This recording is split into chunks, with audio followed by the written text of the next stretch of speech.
Hello Anantapur. ఇప్పుడు మన షాప్లో కోసం అండి vanilla sponge chocolate sponge mix చేసి చాకో వెనిలా కేక్ అనేది రెడీ చేస్తున్నామండి.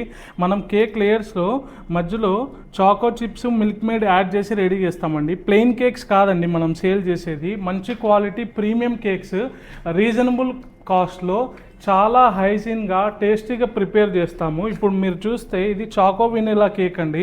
షాప్లో సేల్ చేయడానికని 1 kg కేక్ మీద 1 kg కేక్ పెట్టి హైట్ కేక్ రెడీ చేస్తున్నామండి. చాకో వెనిలా కేక్ ఒక లేయర్ చాక్లెట్ స్పాంజ్, ఒక లేయర్ వైట్ స్పాంజ్ వస్తుంది. లేయర్స్ మధ్యలో honey syrup, milk made, choco chips అలా క్వాలిటీ మెటీరియల్ వస్తాయి. ఇలా ప్రీమియం కేక్స్ రీజనబుల్ కాస్ట్లో కావాలంటే బన్నీ రాయల్ బేకర్స్కి విజిట్ చేయండి. మా షాప్ అడ్రస్ అందరికీ తెలుసు. సప్తగిరి సర్కిల్ నుండి వస్తే Sainagar main road opposite to 7th cross Bunny Royal Bakers. మా ప్రతి అప్డేట్, మా వీడియోస్, రీల్స్ మీకు రీచ్ కావాలంటే ఇన్స్టాగ్రామ్లో చెఫ్ బన్నీ రాయల్ అని ఉంటుంది, యూట్యూబ్లో చెఫ్ బన్నీ రాయల్ అని ఉంటుంది. దాంట్లో మా వీడియోస్ అప్డేట్స్ అనేది మీరు చూడొచ్చండి. క్వాలిటీగా ఇస్తాం ప్రతి ఐటమ్ హోల్సేల్ ప్రైస్లో. Thank you.